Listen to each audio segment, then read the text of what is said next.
Good evening and welcome to Space Oddities. Thank you all for joining us. Lovely to have you all here. Hello, panel. How are we today? Fine, thank you. Good, thank you. Yes, Thank you. Good. we seem to have lost Daz again. Daz, unfortunately, still not feeling well, and we have a suspicion that he has COVID because he's lost his smell and his taste. So, if you can't manage to get back into us, Daz, we obviously wish you all the best and return to perfect health very soon. And on tonight, we've got quite a lot to get through tonight. But first of all, I'm delighted to welcome to Space Oddities Mr. Paul Evans as our very special guest this evening. How are you, Paul? I'm good, actually. Yeah, I've had a busy day at work, but I just got home in time to do this. And I'll tell you what, it's getting seriously cold here at the minute. Is it really? It's 1 degree here at the minute. Yeah, but it's crystal clear sky, and I've just sort of admired the two planets setting, above the hills here. Keeping an eye on the aurora forecast because this is a great place for that. Fantastic. I just have to walk 400 yards down to the beach, and sometimes there it is.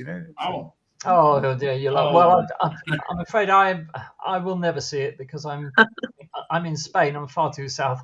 So and the aurora is not something I've ever seen in my life. It's on my bucket list of things along with the total solar eclipse.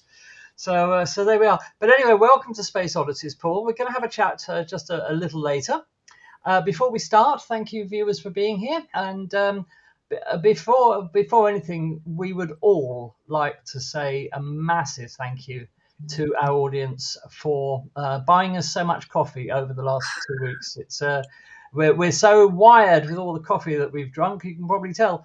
And no, your generosity has been absolutely amazing. We've all been incredibly touched and bowled over by your generosity.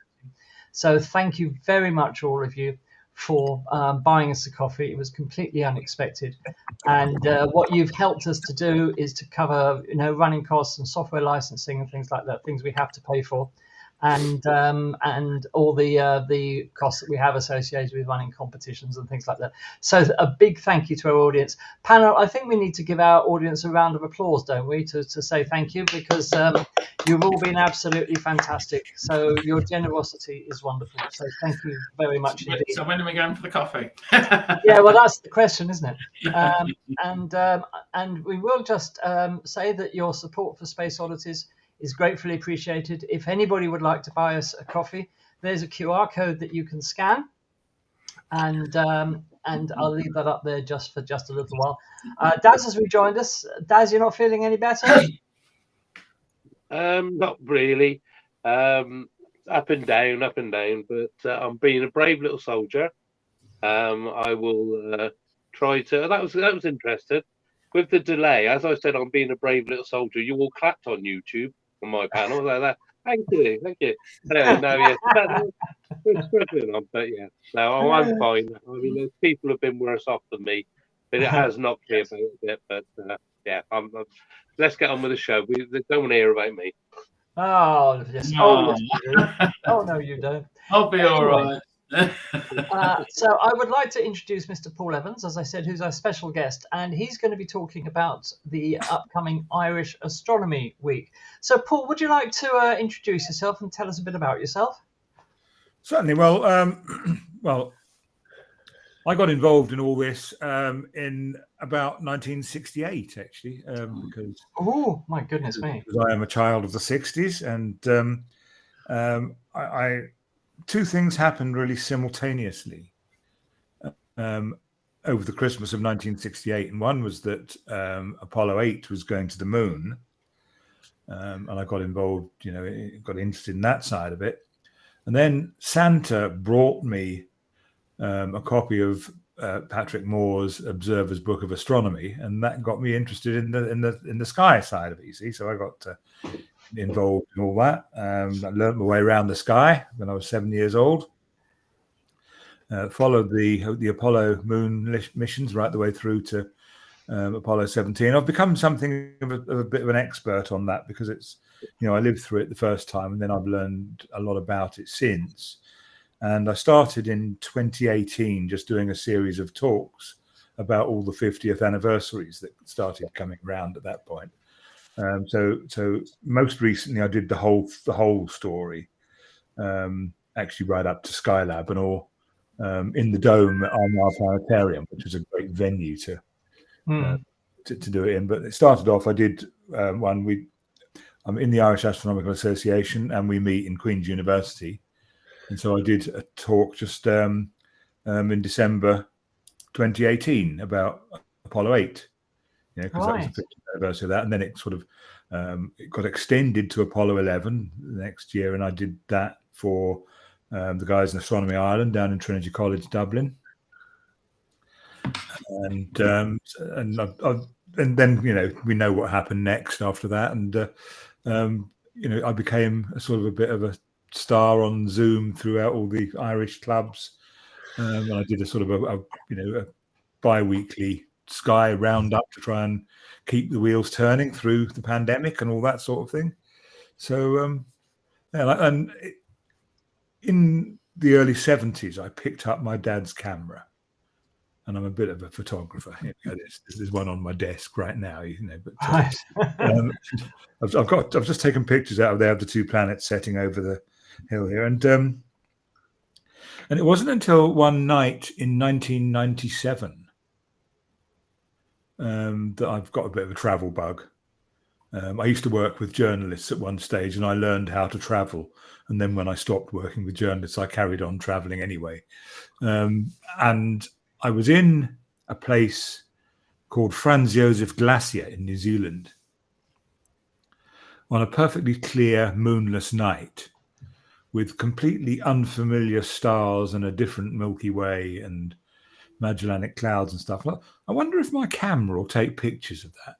And it took me, nearly 30 years to get to that point, despite having been interested in cameras and interested in astronomy. So I just sort of put my camera on a tripod and did some quick calculations about, what I thought I could get away with. And I only took 4 pictures because it was film and I had no confidence that it would come out. And so I just took 4, had a go at it, and actually they're all quite reasonable. Well done. Just 200 speed film and 15 seconds at f1.7 was just kind of enough. And I found that the film I had, just by luck, Fujifilm, was a bit red sensitive as well. So I've got the Carina Nebula on it and all that sort of thing. Oh, great. And Alpha Centauri and Beta Centauri and the Crux, and actually the top snow on the tops of the mountains as well. And I've got a couple of the sort of the core of the Milky Way and the Magellanic Clouds. So I was quite pleased with that, actually. And I then, through a long turn of events, I ended up living in Northern Ireland 20 years ago now. Right. And I found that here, when it's not raining and cloudy, which is only some of the time, the skies here are quite fantastic. They're not as fantastic as they used to be because we invented LED lighting somewhere along the way. But, yes, indeed. And I find it, I don't know about you guys, but I find it worse than sodium by a long chalk. Yeah, it is. It is, definitely. But I live in a fairly dark place here, Ballygally, on the Antrim coast. Oh, I'm lovely. going to tell you something that will surprise you a bit, maybe. And that's that I've got reasonably good sky here. Larne, where I used to live, is 4 miles to the south, and that's quite a light source. Then you can sort of realize, I'm 26, 27 miles from Belfast, and you can kind of look in that direction and go, yeah, there's light over there. But then you look out to sea, and you think, there's light there too.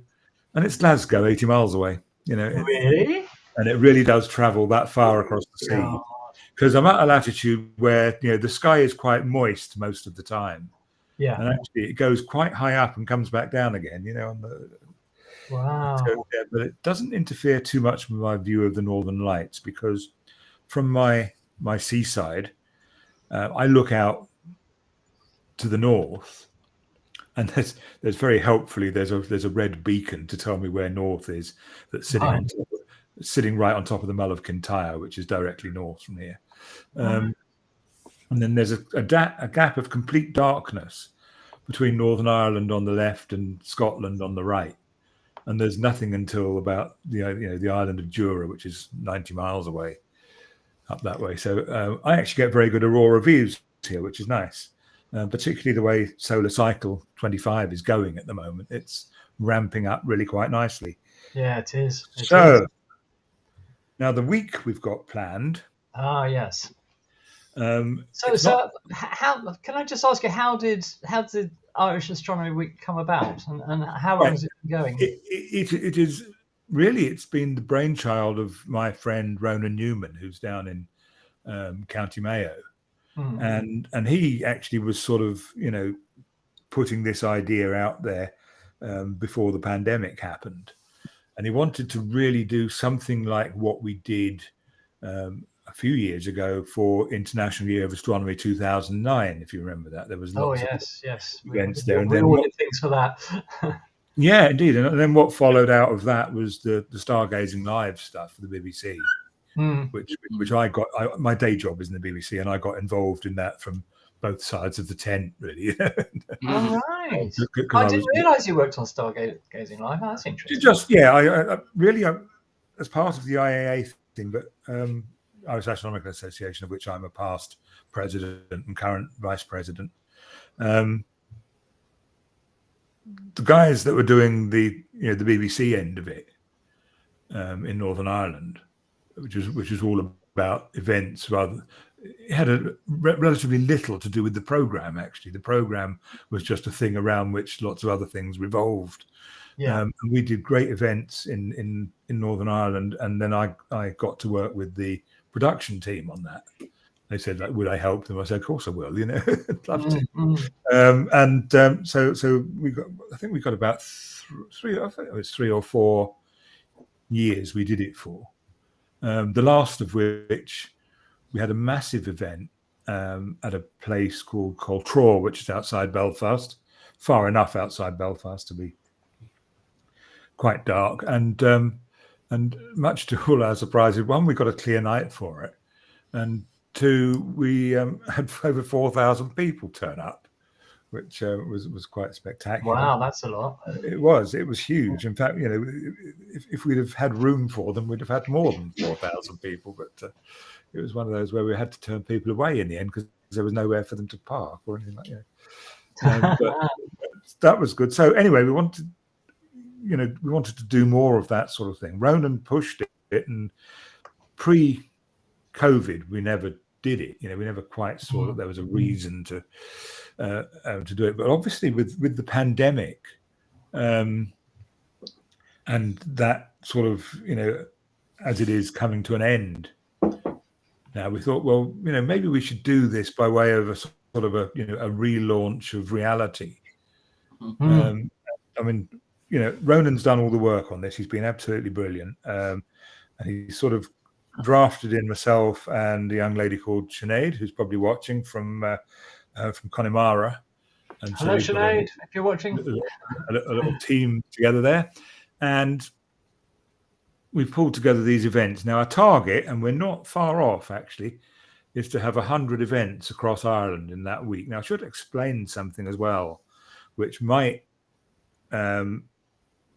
sort of occur to you guys a bit, and that is that now you probably would listen to me and say I'm English, and actually that's mostly true, except that by DNA I'm like 5/8 Irish, actually, because my mother is from Ireland, and even my dad had a bit of Irish blood in him too, and I'm married to a Northern Irish lady, and Jude, who's not watching, she'll see it later there. And when it comes to astronomy, Ireland is one place. It's we all work together. We are one family here. We obviously do associate with people in Britain, but that stretch of water means that, like, me coming to your meetings and stuff is a bit harder. So actually, what really happens is that we will go to each other's meetings, north and south and stuff, and we have an umbrella body called the Irish Federation of Astronomical Societies, and that's got, I'm not sure exactly how many we've got at the minute, about 15 member clubs also come under that umbrella, and I'm a past past chair of that and the current vice chair, and we sort of, encourage cooperation amongst the clubs and all sorts. What else can I say about it? There's also another organisation separately outside that called Astronomy Ireland, who meet in Dublin, and they're a great bunch of guys too. I see there's one or two of my friends in that on the list here this evening. So good evening, guys. Yeah, I know Astronomy Ireland very well. Yeah, and and what I like about them is that when you go and talk to them, they take you down the pub afterwards. Yeah. I know. I did a talk for Astronomy Ireland at Trinity College Yes. about 4 years ago, and it's de rigueur that you come out of the lecture and go straight into the pub, and there's food and drink provided. And I thought, Yeah. I'll come here again.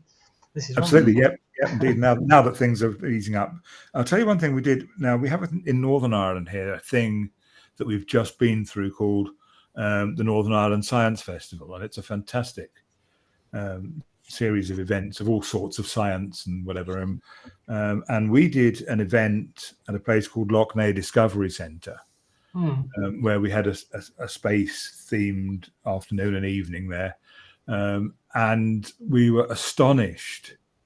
We didn't really know, because it was the first big thing we'd done since that thing, the plague, and we didn't really know if anyone would come, and 1,400 of them did. So 1,400. Yeah, and now we've got this Stardome thing, this planetarium Stardome thing that we bought. Armagh Planetarium bought a new one, and we bought their old one off them. Right. And so we've got their old dome and a projector and all that sort of thing. And I do star shows inside that, and I hadn't done one for 3 years. And it had been stored in a place where it got wet and stuff. And I thought, no. And really, there was only some woodwork we needed to remake and stuff that was part of it, but all the electronics still works and everything. And I sort of said, I'll do 4 Stardome shows as part of this event. Well, we did 7, and we could have done more if we'd stayed all night. So what that tells us, and what is part of what's behind the week that we're doing, is that people are coming out again now. Yeah.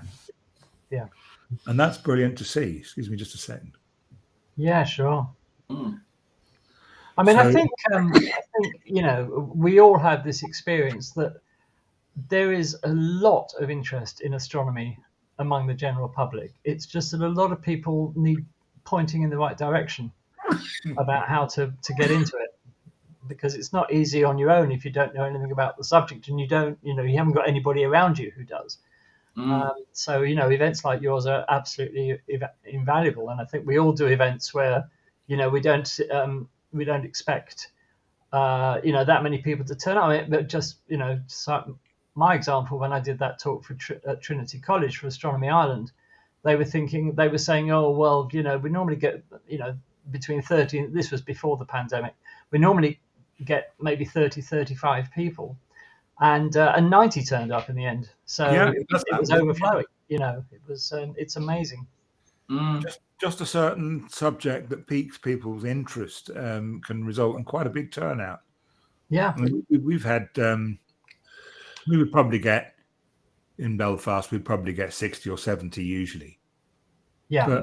But for certain things, we just had 150 turn up. It is extraordinary how just some subjects can get people to sort of say, yeah, I want to go to that. Yeah, absolutely. I did the Astronomy Ireland Starbecue last year, and I said, how many people will I be talking to? Well, we think we've sold about 200. We'll sell about 200 tickets. Yeah, and 600 turned up. And it was I did. So I had my biggest ever audience, 600 people. It was fantastic. Had a whale of a time. I didn't quite get that. I did the Starbecue just before the pandemic, 2019, and I did the Apollo talk there. Right. And I got about 450, I think. Yeah, it's amazing. It's amazing. Which people great. will turn out, and people are, people were so anxious to get out after the pandemic, and as we know, a lot of people took astronomy up as a hobby during the pandemic. Yes, indeed, yeah. And if you talk to our sponsor, Rother Valley Optics, so thank you, Rother Valley Optics, for supporting us. By the way, I haven't said that tonight, but thank you. And other telescope manufacturers, they all say that during the pandemic, they had a record sales because people were able to do it from their gardens and do it at home. And perhaps it was something they'd always meant to get into, but never had the time. And with the pandemic, they did have the time to do it. Yeah. So there these we are. events we've got lined up. I mean, I'm doing a whole bunch myself up here in the north. I just took the week off work because I realised that this was going to mushroom into quite a big thing, and that's how Sure. I dug into my leave, and I'm doing a general introduction to astronomy talk in Ballymena Library on the Monday. Then on the Tuesday, I'm doing two things on the Tuesday. I'm going to Armagh Observatory and Planetarium and talking about an introduction to astrophotography. And then I've got, quite separately from this really, but opportunely timed, my local camera club that meet just around the corner. Myself and another aurora photographer, a guy called Alistair Hamill, we're talking to them about photographing the aurora. Great. Which will cover all the sort of, how you know when it's going to happen and that sort of thing. You still don't really know when it's going to happen, but no, of course. Certain sources of data you can, try and interpret and do that. So I'm doing that. I've got a couple of school children talks lined up as well. Science club at the local high school. And I'm doing one. What am I doing? I'm talking about Neil Armstrong actually to some school kids. That's just before. Oh, great. Then and of course now we've got one of the great star parties is coming back this year, and that is Cosmos, which is near Tullamore this year. Right. It used to be in Athlone. Which was great because that's my mother's hometown, and nice. And I will tell you this story. It's one of those little things. Little things about me. I did the Apollo talk there, a different version of it, but the Apollo talk at 2019 Cosmos. Excuse me one second. In the audience were two NASA scientists. So no pressure there then. And then, as a little, as a bonus part, I ended up on we had a quiz in the evening, and I ended up on the quiz team with a lady called Linda Spilker, who is the chief scientist on the Cassini mission. And I thought, we've got to have this sewn up, and actually we didn't win. We didn't win the quiz because there's a lady, I haven't seen her name on here yet, but I'm not going to mention her name either, but she is a librarian in Dublin and has read all the books and knows everything, and she won the quiz, but so that was a great thing. But that's coming back for the first time since the pandemic. Great. And that's the Friday, Saturday, and Sunday of the week of astronomy, and also the guys down in Skelligs, they're doing something as well. Skelligs is a dark sky site. I've forgotten exactly what category of thing it is, but it's one of the darkest places in Ireland. And it's right down at the very end of County Kerry. And there's a couple of star parties there during the course of the year, one of which is at the end of the Irish Astronomy Week as well. Right. So, and then there's a whole. I should have mentioned this before. Actually, we have a website. Yes. That's a good idea. Where can people go for more information? Right, irishastronomyweek.ie. Oh, that's easy enough. Okay. So, excuse me. That's cat jumping over me. You can get if you can get a .ie domain, there's few enough of them that you can more or less get you exactly what you want.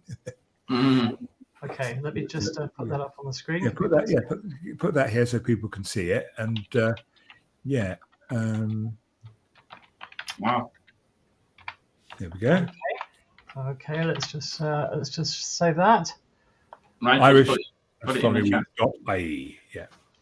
Like that? Is that? So it is. Is that Yeah, it? that's it. Yep. That's Right, it. there we are. That's where you Yeah, can go. so there's loads there. That's evolving. We set ourselves a target of 100 events, and we sort of caption that as 100 events, 4 provinces, 1 vision. Right. Which sounds good. This being Ireland, we had to have a little debate about whether it was 4 provinces, because somebody suggested, you see, that we call it 32 counties. But the trouble with that is that's almost like a political slogan. So we didn't want to get into that, you know. No. Yeah. Right. But because we are all one island when it comes to astronomy, just as always have been. So that's really what we're doing. Lots and lots of events for all ages, all sorts of people, and and we hope we're pretty sure it seems to be. The ball is rolling enough that we think this will be the first of many. Because we're already actually sort of saying, well, people have said to us, it's a bit too soon for us to do an event now, but we'll do you one next year. Go, yeah, great. Let's start the planning now. Why not? Absolutely. So that's where we are. We have a lot of interest in it. We just want to get on and make it all happen, and just enjoy it, really. So we just keep our fingers crossed for good weather, because that's kind of crucial. It's one of the big variables of doing astronomy. Yes, in Ireland. I've often wondered, if I lived in Arizona, if I would by now have seen everything I wanted to see and moved on to something else. But but here it's sufficiently rationed that it's still very exciting. Yes, of course. So, well, that's all very interesting. Obviously, Paul, we wish you the very best of luck with Irish Astronomy Week. Thank you. And perhaps you'd like to come back on after the event and tell us how it went. And certainly, I'd love to. Yeah, that would be good. Do you have anything in particular you're trying to achieve? Because I noticed that your slogan for it is astronomy for all. So is it just to get more people involved? Yeah, it's really to try and bring new people in, young people, beginners of all ages, I suppose, because actually, a lot of people get into this when they retire. Yes. So there's a whole other market there, and one of the groups I talked to recently, I've talked to a couple of them actually. We have a thing. I'm not sure if it's a UK-wide thing or just here, but there's a thing called University of the Third Age. Yes. And it's retired people who are interested in learning new stuff. Yeah. And I've talked to two different groups now in that sort of same thing, and that's an interesting market, because they are, they've got time on their hands. Most of them have probably got a bit of money. Yeah. I am a member of that organisation. Are you? And they want to learn new stuff. So yes, Michael, that's great. Which one are you in next year, Michael? In the West Midlands, in Stourbridge, I'm a member of. Yeah. Right. He's learning how to make jam and do flour. That's it. I think that's another organisation, Andy. Oh, is it? Oh, that's the Women's Institute, isn't it? I always confuse the two. Sorry. Yes. Well, funnily enough, I mean, I do talk to WI groups a bit, simply because one of my colleagues at work runs one, and she sort of says, can you come and talk to our guys about something or other? And that's always good. And now there's no money in this, but there is tea and biscuits and cake. Yes. Paul, to be honest, what more do you want from life? Exactly. And I've got enough money at the moment, and so tea, biscuits, and cake. So how do the Women's Institute receive you then? Is it something that they're into, or they just tolerate you, or how is it? They do. They take an interest in what I have to say. I tend to, keep that very beginner friendly, and I try and take a telescope if I can, just a small one, so that if the sky is clear, I can show them things through it. I was most surprised one time that I showed a particular person who's not the person I work with, but one of them had sort of taken a bit of interest, but they had not been excited by Jupiter and its moons. Really? Because they sort of thought it was smaller than they expected. Yeah. But then I thought, well, what else is in the sky that I can show you that, it would be a bit different? And so I showed her Beta Cygni, Albireo. And that impressed her, more so than Jupiter and its moons. That's strange, isn't it? I mean, Albireo is beautiful, but, because the color contrast is just, wow. Yeah, when you see it for the first time, it's quite stunning. It is. Okay, so what I think I'd like to do now is ask the panel if they have any questions for you, Paul, if you wouldn't mind fielding some questions. Michael, like a flash. Go on, Michael. Yeah, thanks, Andy. Thanks, Paul. A great introduction there. I'd like to introduce myself because I'm actually on the council of the Federation of Astronomical Societies in the UK. Yes, I see that in your and I'm actually the newsletter editor. We have a newsletter that we publish 6 times a year now. So I'd like to send you a copy of that later if I can, and keep in touch with you and so forth. Yeah. Absolutely.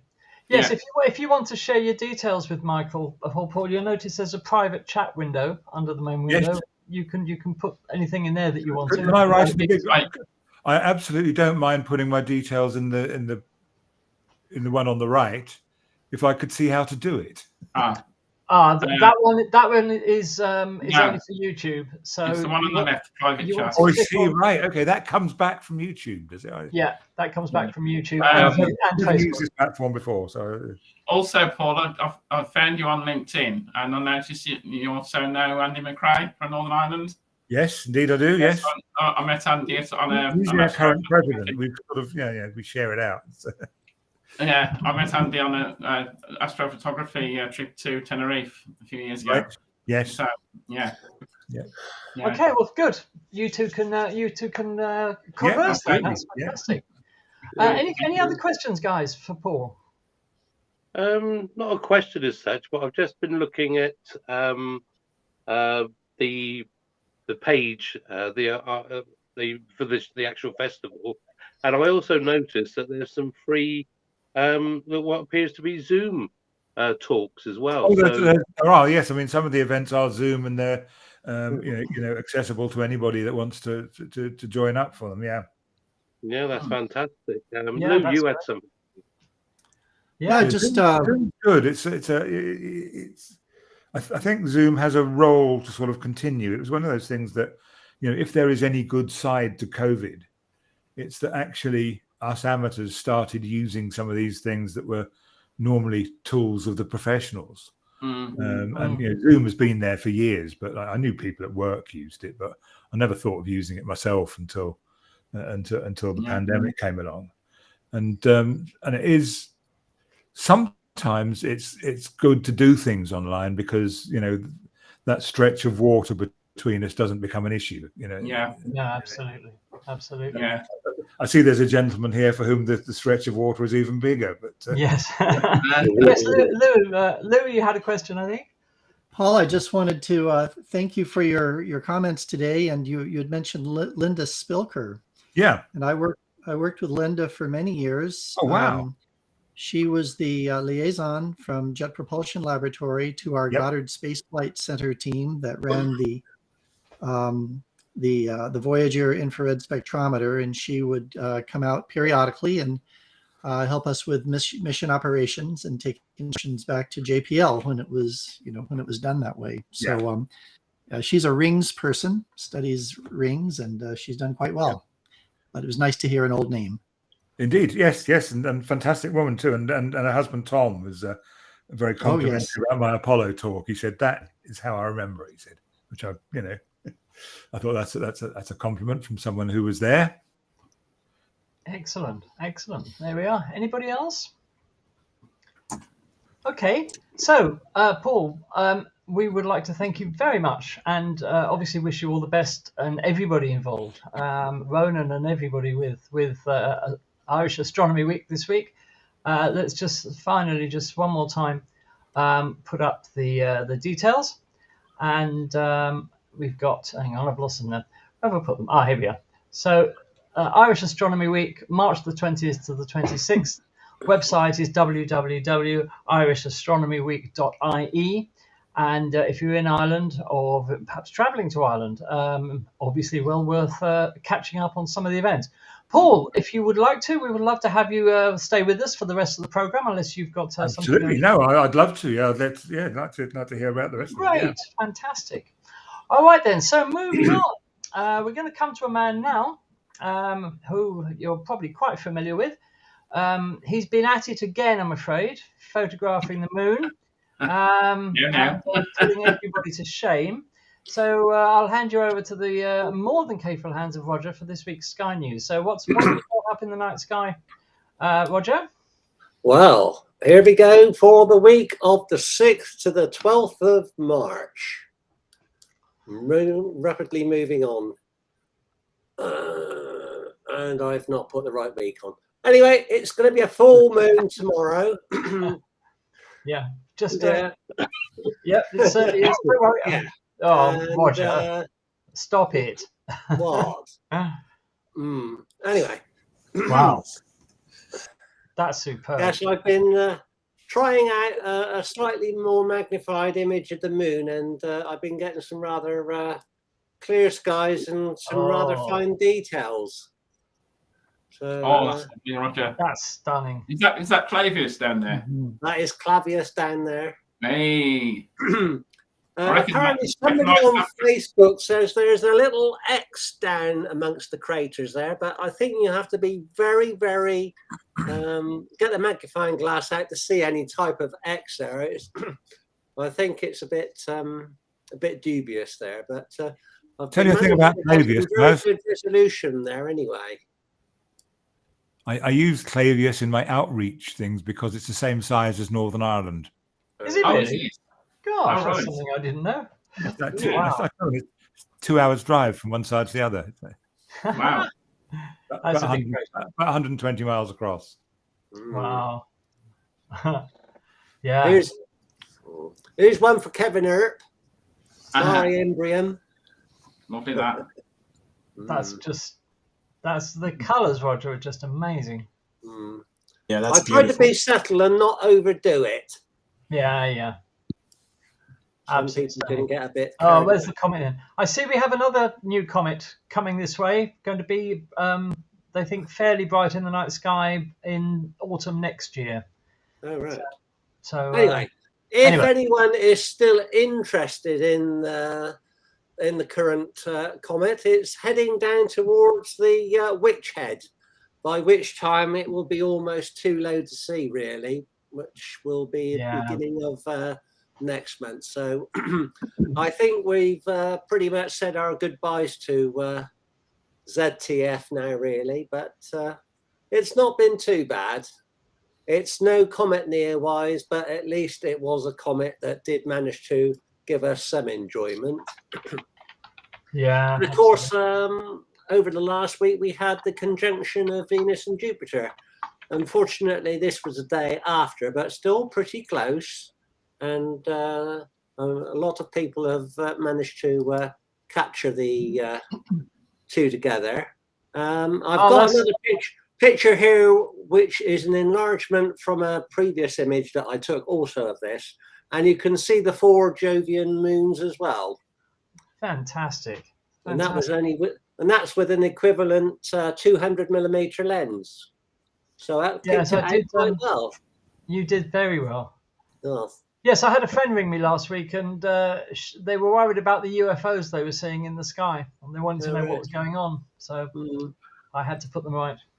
Okay. You told them they were balloons from China, right? Oh, absolutely. What else was I going to tell them? Yeah. Right. Okay. So moving on to what's in the night sky, we've got Orion now gradually setting into the west, and the start of galaxy season with Leo and Virgo coming up into dominance now into the southeast and south horizon. Obviously, with the moon being a big influence this whole week, it's going to make it a little bit difficult, but we'll all bear that in mind. Yeah, definitely.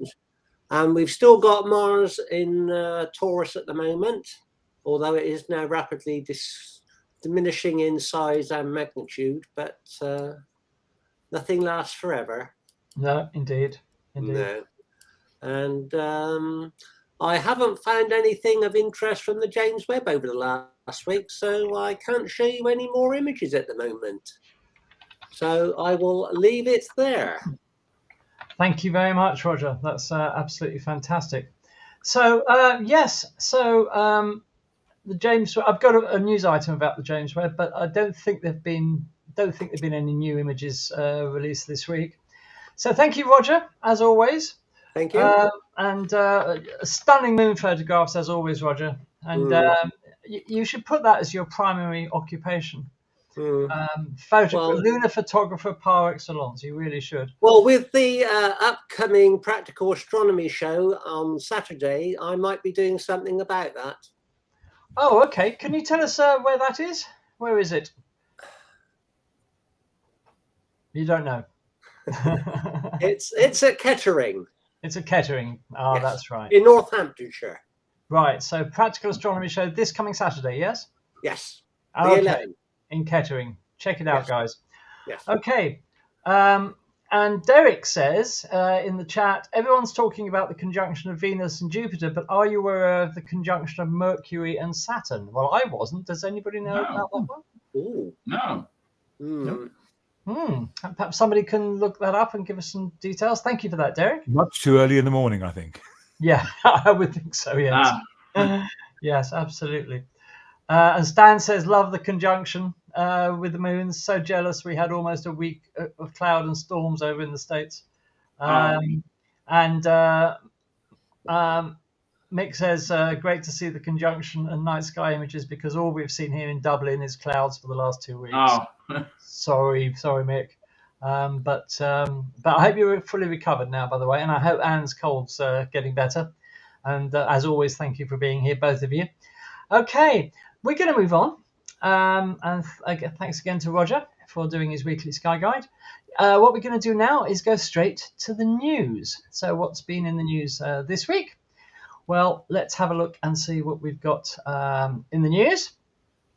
As you may have seen in the news, the SpaceX Crew Dragon lifted off with Crew 6 for the International Space Station. And they launched on Friday. And everything went well, except when they approached the space station, there was a problem with one of the sensors on the hooks that grab onto the docking port on the space station. And that led to a delay of over an hour in docking. And in the end, all they did, they uploaded a software override, which cured the problem. And the crew are now aboard. And the previous crew will be returning soon, I think. So, they're going to be... Sorry, Michael? It brings the crew complement of the ISS to 11. Yes, there are 11 of them there now. Yeah. And, which is, I think the record is 13, isn't it, if I remember right? I think so, yes, 13. 13. I'll have to look that one up. Yeah. So they're going to do lots of experiments while they're there. They're going to do more tests about the long-term effects of spaceflight on humans, which is really what the ISS is primarily for these days, researching the effects of microgravity on humans. And they're also going to be using a thing called the combustion integrated rack, because of course they are. And that is going to test fuel burning in microgravity to find out what happens chemically with fuel burning in microgravity. So that's coming. That's the International Space Station has a new crew, and as Michael said, bringing the total number of astronauts to 11.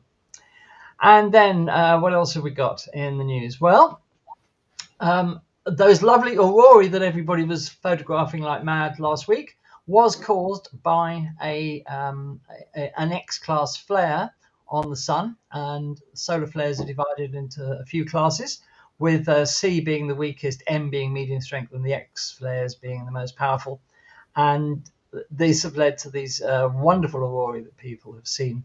even in southern England and in Ireland. And this image of the event on the sun was taken by NASA's Earth Orbiting Solar Dynamics Observatory, and that's been studying the sun in detail since 2010.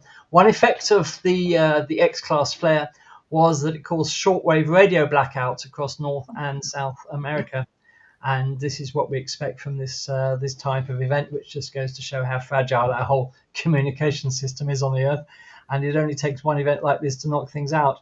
So that was the X-class flare that caused all those wonderful aurorae.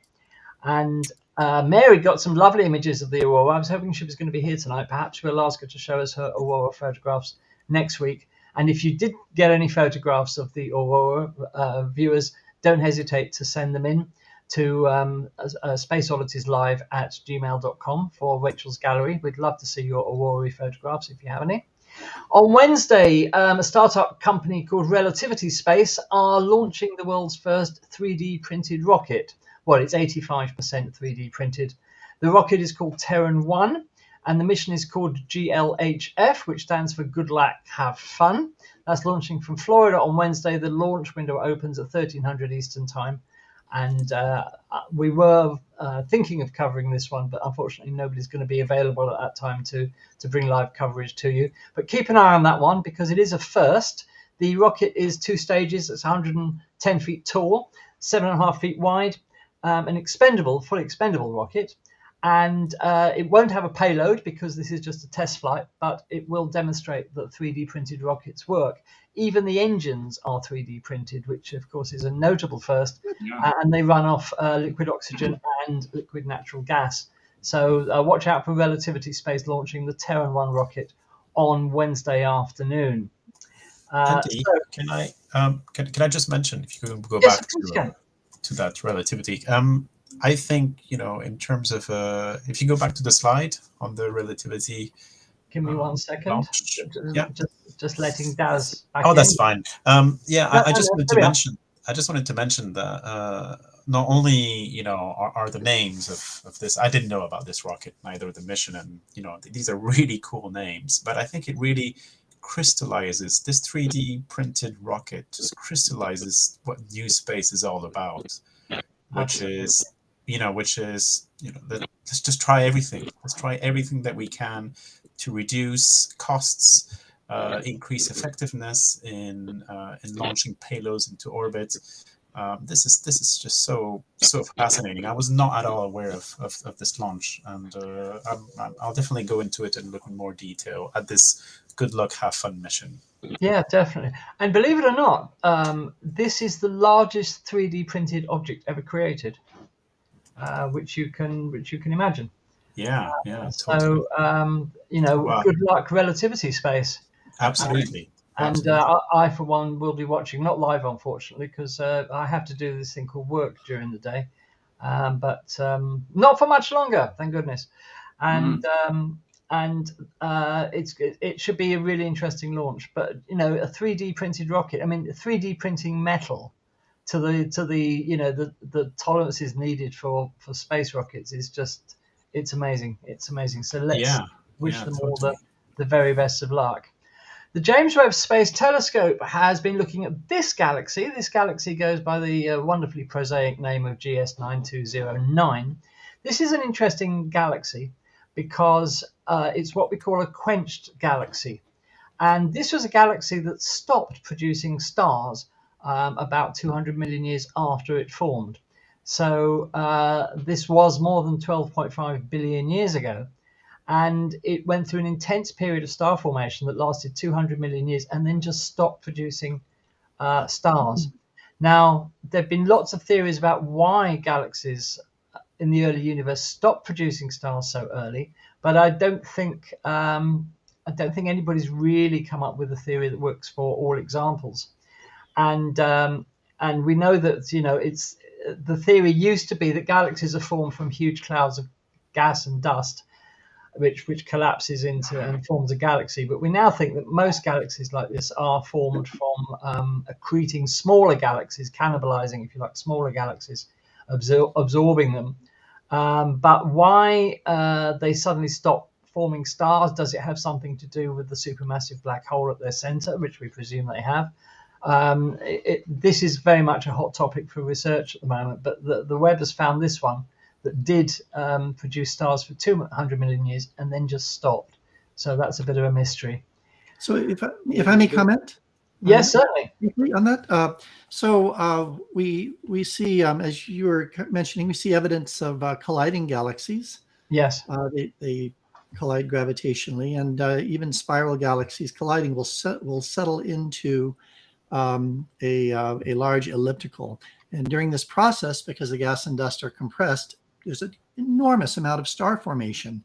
But what that leaves is a galaxy that's rather gas poor. So that I wonder if that's what's happening here. There's just not enough gas to form new stars. Yes, could well be. Also, there's a theory that when you've got colliding galaxies, which would also mean that the black holes at the center of these galaxies also merge, is that because they start to feed more voraciously, it heats up the gas in the galaxy, and hot gas cannot form stars because it's got too much energy. It won't clump together. And this is another theory. And just going on from that, Andy, we were talking earlier, if you remember, that they're using the James Webb, like this image here, to study the Small Magellanic Cloud. Right. Excuse me. Which is a dwarf galaxy of in our own local system. And they're looking at a region called, let me just find it, I've lost it now, MGC, where is it? Oh, sorry. NGC 346 in the Small Magellanic Cloud. Now, going along the same sort of lines, what's happening? We all thought that, or there is a theory that the first stars, because you had just pure hydrogen and lithium, and anything, there was very little else. The stars that formed were ginormous and they were massive. So they lived their lives fast, and then they produced all their elements, and then they spilled the elements out into the surrounding gas. Right. And what the theory is that what they're trying to find out is that as the more and more stars formed and more elements formed in the interstellar gas, which would go on to do the star forming, has this stifled the size of the stars? Will they be smaller? And what they found is in the Small Magellanic Cloud, this NGC 346 has very, very few elements or very low metallicity. Right. That makes sense. To almost going back to primordial interstellar gas. But it's it's a star forming area, and they're using James Webb to look back into it to see if they can find any correlation between the elements that are in the gas in this small area and what is actually happening in other galaxies, which have got more elements in their interstellar gas. Sure. And because with James Webb, they can see stars down to the size of red dwarfs. So they can actually see what is forming in those gas clouds. I've got to stop it there because I'm losing my voice. So I just thought that. Thanks. Okay. Right. So we've got we'll come back to Chris's question. We have noted it, Chris. We'll answer you after the news. Japan are well on track to put their lander on the moon. The Hakuto R mission. It launched on a SpaceX Falcon 9 on the 9th of December the 11th, and it's taking a bit of a roundabout trajectory, but it is going to get to the moon, and it's going to land on the moon towards the end of April. We don't have an exact date yet. And this is going to deploy two rovers, the Rashid rover, built by the United Arab Emirates. That's a fairly conventional wheel design rover. And also, it's going to deploy the Sora Q rover.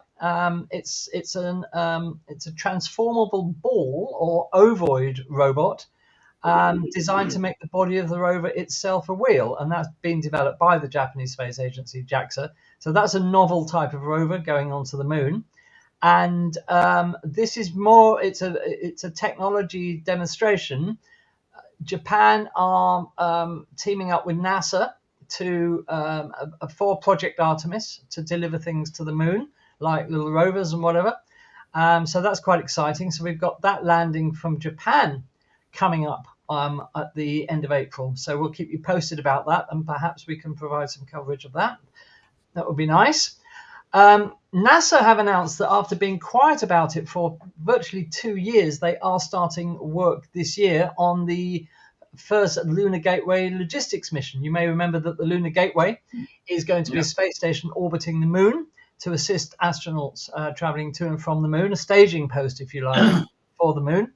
And since they announced this and started awarding contracts 2 years ago, nothing more has been heard. But NASA have now said that the reason was they wanted to concentrate on other aspects of the whole Lunar Gateway project before talking about this. This is a logistics mission taking off in a Falcon Heavy and launching this new SpaceX spacecraft called the Dragon XL that can deliver several tons of cargo to the Lunar Gateway and take away any trash. Now that may be superseded by SpaceX's Starship, which will have a capacity of over 100 tons to take to the moon. But of course, the Starship is still experimental, and as we know, it's making its first orbital attempt probably later this month. But at least NASA are now moving on the logistics for setting up the Lunar Gateway. So the project, people were saying the project might have been cancelled. It hasn't. It's all going ahead. So that's great news. We hadn't heard anything for so long. This is a simulation of the Roman Space Telescope, which is going to launch in 2027. Another infrared telescope, but this is going to be a wide-angle infrared telescope. And it's going to have a much larger field of view than even the Hubble telescope. You can see here the comparison. And this is a simulation they've been working on to work out exactly how they're going to use the telescope. And it's going to enable astronomers to rapidly image enormous areas of the sky and help us to understand how the universe transforms from a primordial sea of charged particles to the intricate network of vast cosmic structures we see today. So that's the Roman telescope. They're building simulations for it now to work out exactly what and how they're going to use it, which is great. We'll look forward to the launch in 2027. It should be another revolutionary telescope going into. I think it's going to also go to the same Lagrange point as the JWST, if I remember rightly. Canada is putting a rover on the moon. They are building it for launch in 2026, and it's been awarded to the Canadian SIST Aerospace Corporation by the Canadian Space Agency, and involves NASA, several industry partners, and academic researchers. The rover is going to weigh about 30 kilograms, and it's going to take 6 scientific payloads, 5 of which are Canadian and the other one is American. And it's a major initiative under the Canadian Space Agency's Lunar Exploration Accelerator program, which fosters innovation in areas of strength for Canada, like robotics.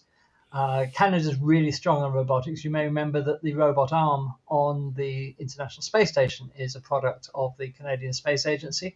So Canada is going to put a rover on the moon as well. It's all getting very exciting coming up in the next few years for the moon. It really is. Watch this space, guys. We will cover everything. And also, somebody has described the upcoming Starship orbital test as must-see television. And as I said earlier, this is coming up. We haven't got an exact date. All indications are that the Starship is going to attempt to get to orbit later this month, but we don't know exactly when. And a company executive says it's one you won't want to miss. Speaking at the Space Mobility Conference in Orlando, Florida, Gary Henry, SpaceX National Security Space Solutions Senior Director, try saying that without taking a breath, told the audience to expect some must-see TV in March. And it wasn't so long ago, last month, in fact, that the president of SpaceX, Gwynne Shotwell, told reporters that the real goal of the mission is just not to blow up the launch pad. And if they manage not to do that, they will say that the mission is a success, as well they might. And if anybody's interested, there's a video on YouTube all about Gwynne Shotwell and her life and career, which I watched. It was really, really interesting. She's achieved so much since becoming president of SpaceX. And moving on, just a couple more, not that one. So there we are. That's the news for now. And anybody got any comments or questions about it? I just want to say that let's just remind ourselves that this is the muse for a week.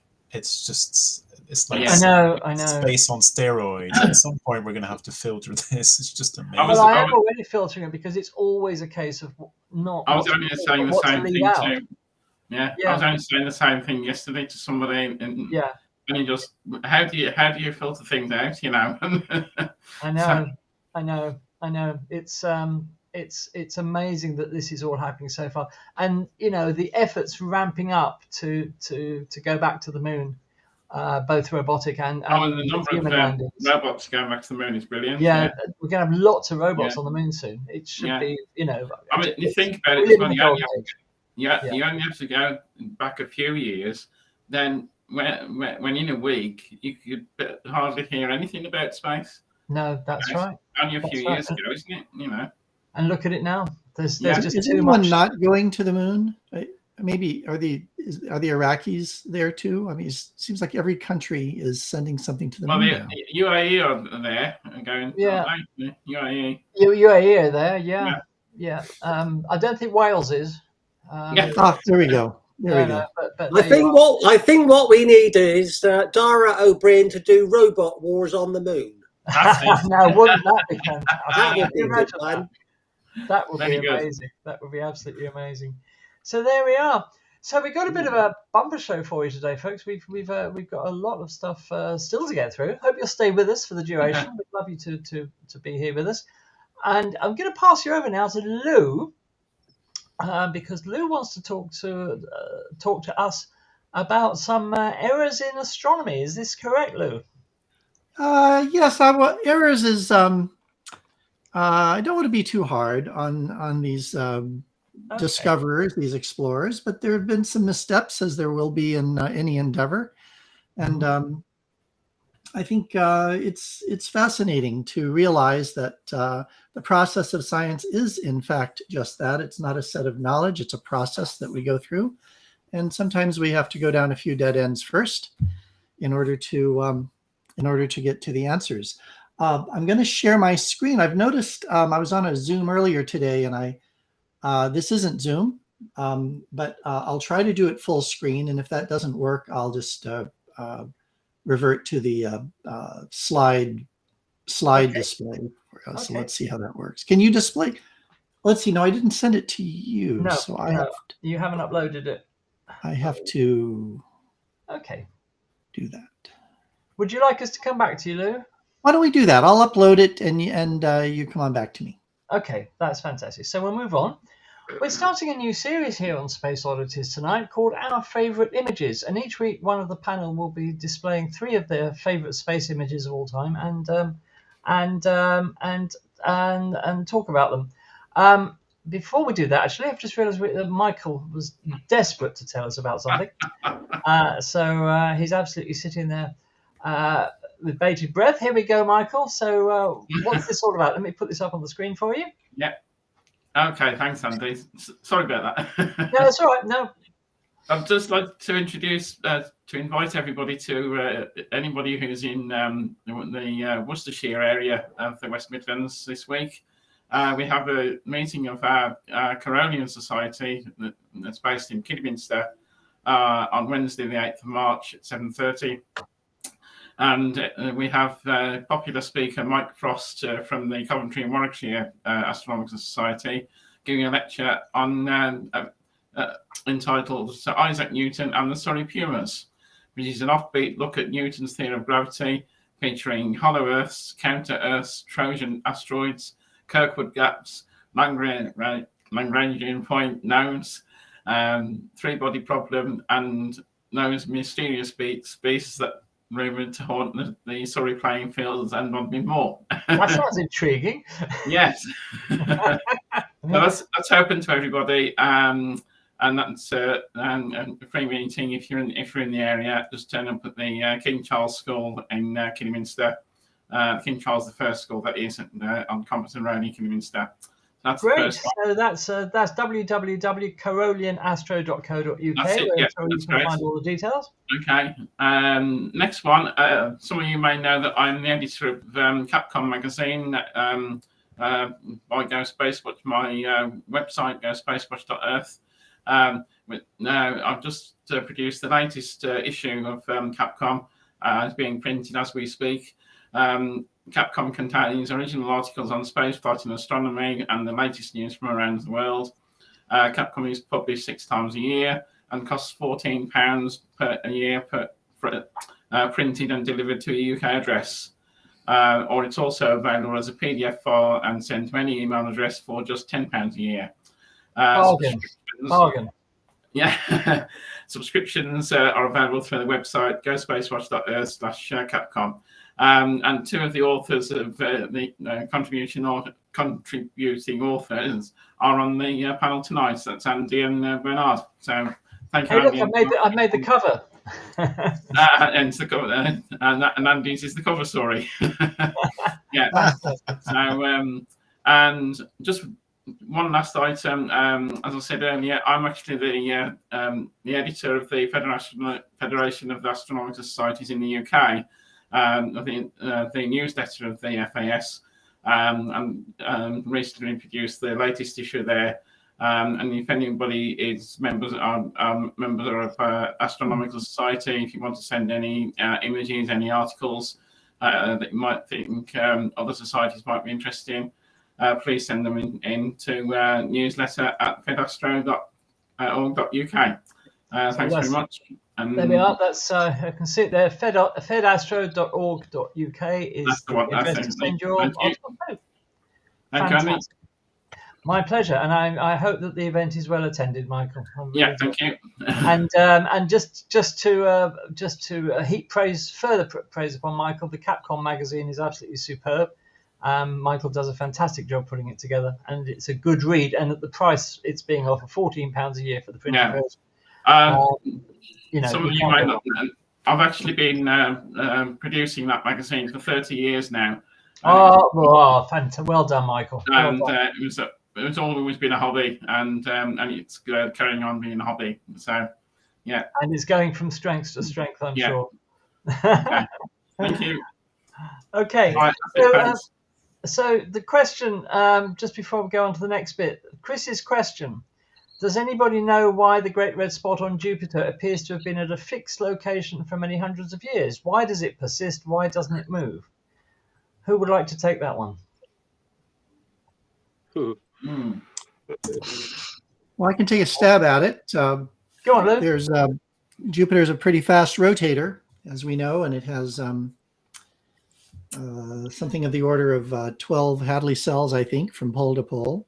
So there's a fair amount of wind shear between each of the cells, and I suspect that keeps things pretty much in line in terms of latitude. That would make sense. Yeah, that would make sense. But we have to say that as a dynamic system, there's still a lot to learn about the red spot. And I've seen some experiments. Sorry, go on. No, sorry, I was just going to say the excuse me, the red spot is diminishing, though, isn't it, in size? Yeah. From what they've been able to vision for all the years that we've been looking at it, it's actually diminished in size. Whether or not it will actually disappear or it will grow again, we're not sure, because it's not been that long. We've actually been looking at it through telescopes and things like that. So we've just had a snapshot of the life of Jupiter. So until we can actually get up there and have a real good look and a big poke around, then we probably won't know for a while. But yeah, it's a fascinating. I mean, the whole system, the belts and all the other, because you can see other smaller storms rolling around the top edge or the bottom edge, and then they rejoin at the bottom and things like that. Yeah. It's so dynamic, as Lou said. So we've got a lot to learn about Jupiter. Yeah, definitely. Yeah, but we had that answers your question, but there is still a lot to learn. But there we are. Okay, so moving on now. As I said, we're starting a new series, Space Oddities. Just out of interest, our favourite images. So each week, one of the panel will be presenting their three famous favorite space images of all time, I beg your pardon, and talking about them. And we've got a little, not a challenge, but something you can do. If you've got a favorite space image, your favorite space image of all time, send it in to us and we'll feature it on the program. And if you would like to come onto Space Oddities and talk about it, you'll be more than welcome. So send your favorite space image of all time. I know it's difficult. We've all found this extremely difficult to come up with our favorites. But choose your favorite space image of all time. Send it to spaceoddities live@gmail.com. If you could put as the subject line my favorite image, that would be much appreciated so they don't get mixed up with Rachel's gallery. And send it to us. And then, if you'd like to, you can come on to the program and talk about it. So we're going to move on, first of all, with my favorite images tonight. I get to go first. So here we are with my favorite three images. I won't spend too long talking about these. But the first one is this one. This is an image from Cassini, NASA's Cassini probe that orbited Saturn for 13 years. It's an image of Saturn's little moon Mimas against the blue skies of the northern hemisphere of Saturn. Why did I choose this one? I just think it's a beautiful image. And it wasn't quite appreciated, I don't think, before Cassini got to Saturn, that the northern hemisphere in particular does have blue skies. You can see the beautiful blue color here. And I just think it's a beautiful, mysterious, haunting image. And in fact, what I can do, we can zoom in on this a little bit. But before we do that, I'll just show you what you're looking at. So here's Mimas, the moon. You may remember that Mimas is that moon of Saturn that looks like a Death Star with an enormous crater in it.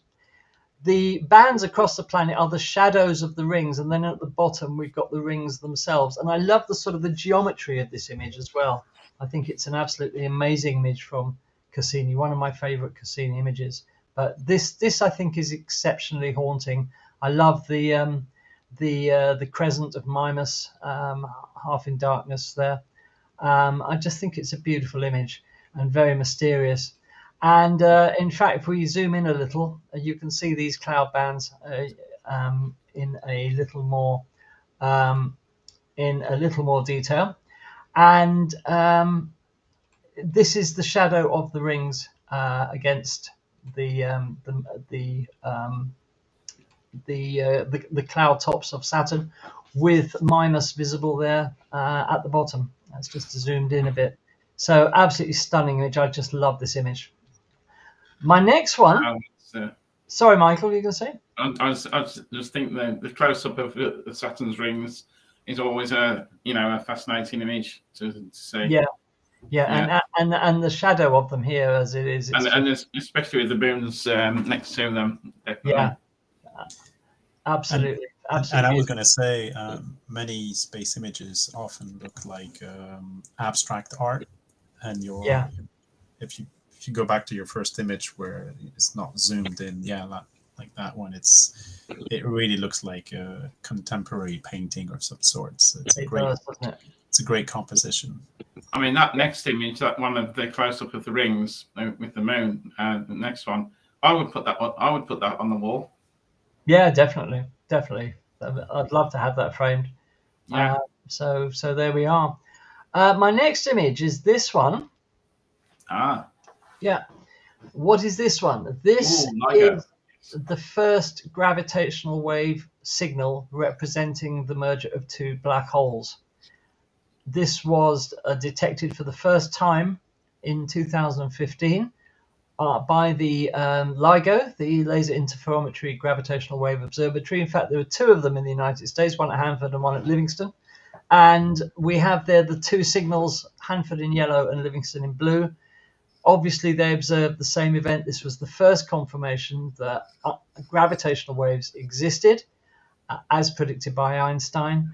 It was our first direct detection of the merger of two black holes. So we knew black holes at this point definitely did exist. And it's an historic image because at this moment, there was the birth of a completely new science, gravitational wave astronomy. And it's not often that in your life you get to be in at the start of a completely new science. So this was an incredible image. The work that went into producing this and the precision of these gravitational wave observatories. And if you want to know the precision of these, it's the LIGO has been called the world's most accurate ruler because it could detect a shift in distance between Earth and Proxima Centauri of less than the thickness of a human hair. So if that distance between the two stars, or between us and Proxima Centauri, changed by less than the thickness of human hair, LIGO could detect it. That's the exquisite precision that they managed to achieve after many, many years of very hard work between hundreds and hundreds of scientists and engineers. So this represents the birth of a new science. It was a black hole merger that happened about 1 billion years ago, 1.1 billion years ago, if I remember correctly. And this is an iconic image that will definitely go down in the history books, as will my final choice tonight,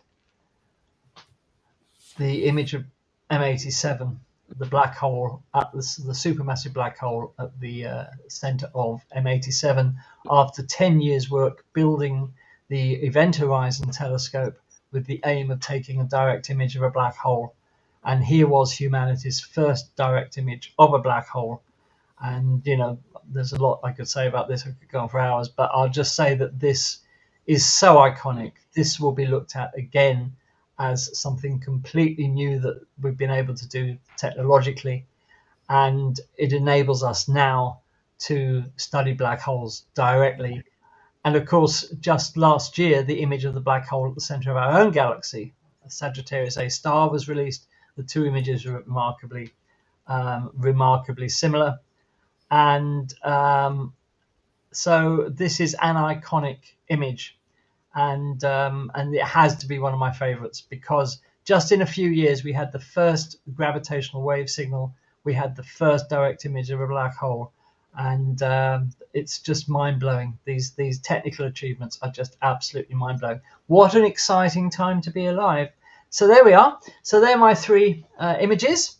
And so any observations, any questions about those? Well, just thinking, Andy, with that, the last one you had there with the M87 black hole, what fascinates me about it is if you take a closer look at it, you can actually see there's a blob at the 11 o'clock position, and there's also a blob at the 4 o'clock position. Yeah. And that is the actual jets Yes. that were coming off. That's the right. actual You can see things the in it. jets. Yes. Well, the more they refine the image, the more and more they're picking out. It's absolutely fantastic. And the jets are quite dim in this image because they were. This is a millimeter sub-millimeter radio image, and they're not bright at those wavelengths. So this is why the two jets, as you say, at the 11 o'clock and 4 o'clock position, are quite dim. So yes, absolutely, an iconic image. And there we are. So next week, which one of you kind people on the panel would like to volunteer to present their images next week? Who are we going to have next week? Silence. Oh, I'll do it then. Hey, well done, Bernard. So you can look forward to Bernard's images next week. If you would like to send us your single favourite space image, send it to spaceodditieslive@gmail.com. If you could title your email "My Favourite Image" and then tell us in the email whether you would like to come on the programme and discuss it. And if you'd like to, you'll be more than welcome because we'd like to find out why it's your favourite image. And if there is a queue, of course, we may have to do it over a few weeks, but we would love you to come on the programme. So, and there we are. So we're moving on now to, I think, our final thing. I'll do mine. Two things left. Are you ready now, Lou, with your? I think it's uploaded. If you see it, then it is. There it is, sir. Let's just maximize that, and there we are. Tell us about this then. Okay, so as I mentioned, the process of science can be messy, and good scientists often have to go down dead ends first before we get to the right answers. And so I'm going to be presenting over the next few weeks some of the regions that maybe we got wrong, or are kind of questionable results. I think it's important to understand that science is a process, not a series of facts. Absolutely. So let's explore our first one today. I'm clicking on the indeed, yes. Yes, there we go. There we go. Well, this should be familiar to most of you. ALH 84001, the Allen Hills meteorite.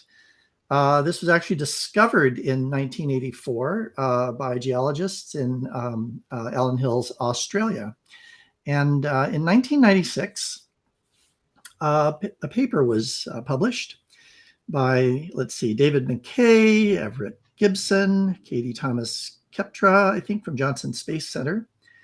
And in the paper, they made a very strong case that they had, in fact, discovered life or fossilized life in this 4 billion year old meteorite. And it landed on the Earth 13,000 years ago. And so it took that long to find it.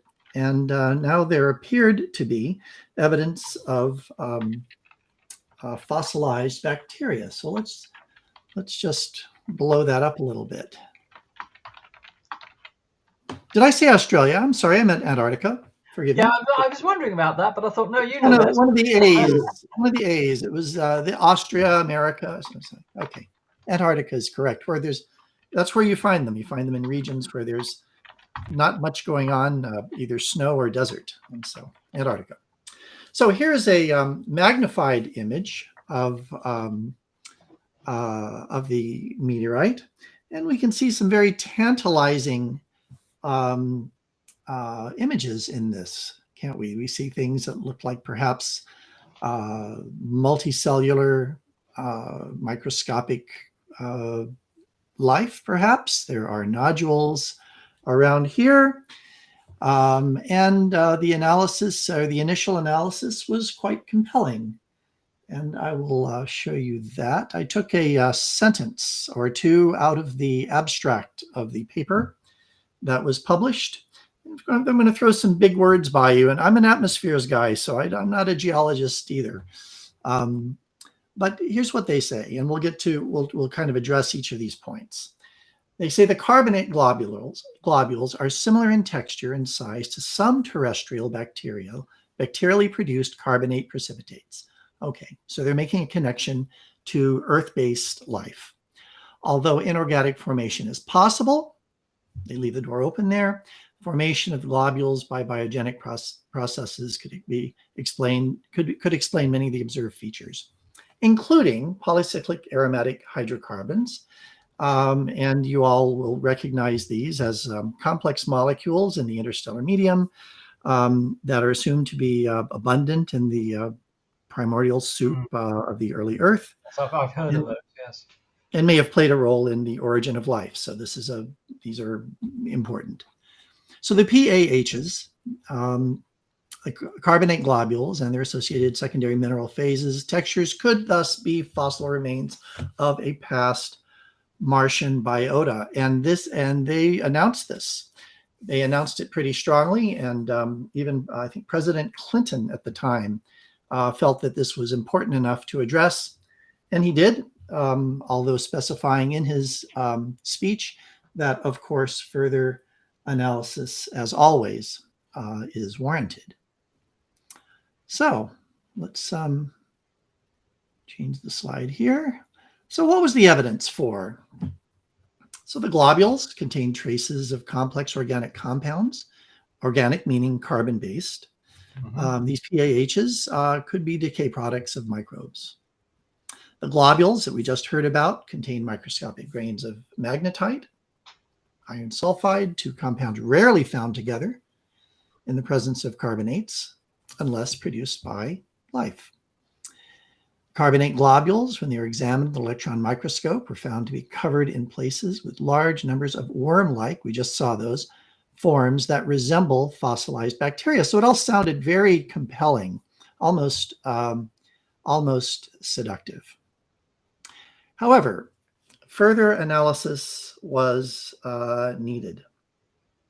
And in a paper entitled, let's see, here it is, Organic Synthetic Synthesis Associated with Serpentization and Carbonates on Mars. I'll let that sink in for a minute. These results that life had, in fact, or presence of life, historical life, fossilized life had been discovered, were refuted. And here are the arguments for that. First of all, biological and geochemical formulations can be pretty similar. They can look a lot alike. So that was the first thinking that perhaps this needed a little more analysis. As time went on, so it's been 20 or 30 years or so since the announcement, new technologies such as nanoscale imaging were available to get higher resolution images of the meteorite. Meteorite was the first evidence of both processes occurring on ancient Mars, this serpentinization and carbonation. They had not seen these occurring together in the past, but it's just because that was very rare.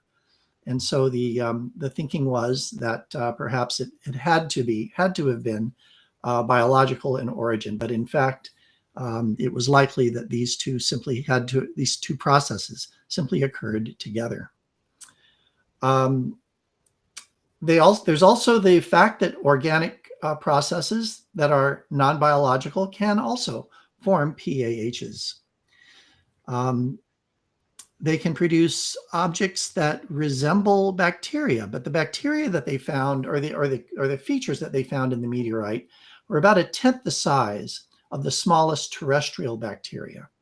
Wow. And so there's some argument that there may be a limit in terms of being able to store all the necessary materials, the DNA and so on, within a cell, that there's some lower limit that you must exceed in order to have a living cell, or in this case, living bacteria, and that criteria was not met.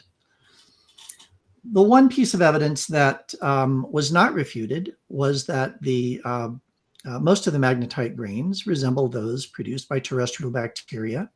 And to date, there is no non-biological process that exists to produce these grains. So it's really kind of left open to the scientific community in a sense. But I wanted to show you a picture of a silica biomorph, it's called. And it's blown up here, and you can see on the right-hand side something that looks very much like life, like plant life branching out. I mean, it's very compelling. But in fact, this is not the result of biological processes. So I think the weight of the evidence suggests, and this is the way to say it, that these were not fossilized bacteria found in the meteorite, but this is the process of science. Now we're going to get another crack at it with the return of samples, the Mars Sample Return mission to Mars, which is what, a year and a half away, something like that. And I think we're going to find much clearer evidence, I'm hoping, of fossilized life in the soil through these canisters that will be analyzed at the Johnson Space Center. So still more to come. And I'll end with that today. We'll find some more interesting, really interesting dead ends next week. We do remember when this was in the headlines, and remember the press conferences. Yeah, thank you, Lou. That was great. Yeah, remember the press conferences and Clinton saying, life on Mars, and the media just having a complete field day with it. So, as always, more data was needed, and the theories were revised, but as you say, it's been a bit left open. The Mars Sample Return mission isn't probably going to happen for another 10 years, though. So we've got a long way to wait. No. we can get our hands on some. It may happen earlier than that, but I think the current timescale is 10 years. Bernard. Yeah, I know it's. I mean, thanks, Lou. That's always fascinating to revisit ALH 8001, 8401. I just wanted to clarify, and correct me if I'm wrong, but my latest understanding of astrobiology now is that any microbial visualization, any biomorphs that are being discovered is not proof of life itself, and that we generally need 3 or 4, well, at least 2 to 3 lines of evidence, for example, the biochemistry texture or whatnot, in order to try and actually not fall into this trap that occurred during that Mars meteorite. I think that's just good science in general. I mean, short of parading an alien into my office and me getting to shake hands with its tentacles, if it has tentacles, I think it's just good science. These are arguments, for example, that we go through with the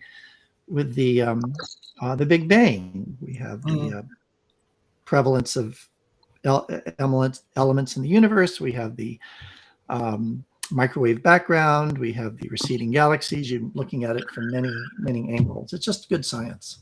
Yeah. Okay, Michael. Andy, can I just have a follow on that? Yeah. Just reminds me, talking of when you said about more data needed, more science needed, it just reminded me of the so-called discovery of phosphine on Venus's atmosphere. Ah, Yes. of course. Yeah. That's another example that is open at the moment. Yeah. Yeah. I think that one is actually closed. You think that's right. closed? Okay. Yeah. Because haven't there been a few more reported discoveries of phosphine going back in historical records? My understanding I'm as not well sure. is that Bernard, do you know? Yeah, I think the latest I read was also that it's closed. It's just false positives through data processing and such. But yeah, we can definitely pick this up and review it maybe. Yes, definitely. That's something we could talk about one week. Exactly, for your bad science section. Yeah, we'll do that, and along with cold fusion, we'll bring it right up. Oh yes, we've got to talk about cold fusion, definitely. Okay, thank you so much for that, Lou. Rachel, I'm sorry that we've kept you up so long, darling. That's okay. Not very patiently. So I think we really need to hand you over to Rachel now. So Rachel, what's on this week's gallery? What's on the gallery? We've got a sunshot from Kev, titled "I Know You've Missed Me." I don't believe you. And he said this one is a nice chain of active regions, and the largest one at the top was actually responsible for the aurora displays last week. So that's pretty cool to put the culprit to the skies, which is, I mean, Kev always takes great images, so. Wow. Awesome. It's yeah, really nice. Cheers, Kev. So thank you, Kev. Because there's too much to look at. Yeah. Then we have a Inside the Solar Nebula by Jerry. And obviously this is a region in Cassiopeia, often coupled with the Heart Nebula. And here's a really zoomed in section of the Solar Nebula. Oh, lovely. Ooh. That is very beautiful. nice. Love the palette. It's gorgeous. It's really glowy, this one. And then another one straight in by Jerry of the Crescent Nebula, which I think is in Cygnus. I want to say it's in Cygnus. And again, a really nice palette choice. I really like the blue that envelops around that. I just think it looks like a brain. I don't see the crescent. I don't know why it's called the crescent. No. It definitely looks like It a does brain look to like me. but that's a sort of an impressionistic painting, really, isn't it? It's yeah, lovely. Well done, Jerry. Doesn't that look like one of those microbes on Mars? Yeah, yes, it does. Don't start that now. Yeah, don't start that rumor. Maybe it is Jerry after all. Then we've got a conjunction of Venus and Jupiter by Keith. Oh, Keith, lovely. So we've got that in. So Keith has kindly sent in the image, but then he has also kindly sent in an annotated version. So Hey, fantastic. nice one. Nice we one. can have a look at the moons. Is that a hat trick? So thank you, Keith. It's nice that the 4 Galilean moons were present on this shot. Yeah, absolutely. really nice. Absolutely. Yeah. Well done, Keith. And nicely labelled. You're back here on Space Oddities soon. Yeah, we would like him back. Yeah. Can we have our Keith back, please? Then we've got the Rosette Nebula in a Hubble palette, which is a false Hubble by Chris O'Riordan. And this is 5 hours of integration time from his Bortle 4 skies. I'm very jealous of the Bortle 4. Oh, Bortle 4. Oh, shouldn't be allowed. So, a really nice image with lots of detail from Chris. Wow, well done, Chris. That's another winner. This is in our Unicorn constellation. I call it Monoceros. I know you say Monoceros, but I say it with a soft I T. always say Monoceros. I do. Somebody else on the panel says Monoceros, and I'm like, oh. No. It's an app. I think I've heard Monoceros, so I was like, oh. Sounds too exotic. And another one by Chris. I love this one of Andromeda, which needs no introduction. And this one's an oldie from September 2021 with a Canon 600D and no filters. So wow, this isn't even an Astro modded camera. Oh wow, which is really impressive. That's beautiful. Stunning. I had to double check when I was putting the information up because I was thinking, no, it can't be. It can't be. But really lovely image. And then to our shock horror, Kev has not sent in another sun. It is a nebula. And it's the Horsehead Nebula. But this is, again, it's crazy because this is 1 hour's worth of integration because he's got a pesky neighbour's tree. But I mean, for 1 hour. Oh, wow. Oh, 1 hour? Oh. That is, showing off now. Yeah. That is red. That is really red. And that's obviously using the enhanced filter, but I just said for an hour, that's, I can't believe how much data is there. Yeah. That's an hour. So, another lovely job. And that rounds up the gallery. Fantastic. Ooh. Thank you so much, as always, Rachel. Thank you, quality Rachel. just stays high. Thank you, Rachel. Thank you, Rachel. Thank you, viewers. As always, we do love looking at your gallery photos. Email them in to spaceodditieslive@gmail.com. Please, in the title of the email, put a gallery image or something very similar so that Rachel can find them easily. And that's it. Well, that's about it for today. We would like to thank Paul. Are you still there? He's there in audio, I think. Yes, sorry, I'm muted. And I'm taking pictures now, yeah.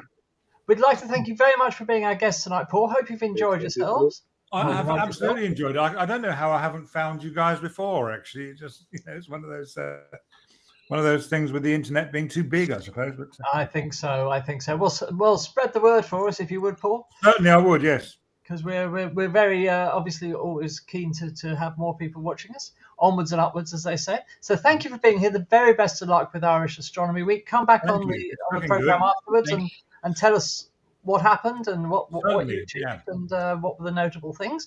So thank you very much. It's been lovely to meet you. And panel, can we give Paul a round of applause, please? So thank you very much for being here, Paul. Thank you very much, guys. And we'll see you soon. Viewers, thank you so much for being here. I'm just going to put this up one more time as we get towards the end of the program, just in case anybody would like to buy us a coffee. I'm sorry to put it above over Daz's and Lou's face, but maybe an improvement. Not the first time. Not the first time, no. So thank you so much. I can see somebody's already bought us a coffee. So thank you so much for your generosity, viewers. As I said at the beginning of the program, we're really extremely touched by your generosity. So you will enable us to go on and do do the things that we want to do with this channel. We will be back at the same time next week. Thanks again to Rother Valley Optics for supporting us, and we will think about a March competition, which we will do sometime this month, where you can win a prize. So we'll give that some thought and work that out. Your being here means a lot to us. Thank you so much. We had a long program tonight, much longer than we normally do, but we hope you've enjoyed yourselves. Lovely seeing new people here as well. So thank you for watching. We'll be back at 8 o'clock UK time, as always, next Monday with Space Oddities. Until then, have a fantastic week. Look after yourselves. Keep looking up and get those photos into the gallery, especially if you've got any of the aurorae, because we'd like to see those, because I have seen some beautiful ones on the net.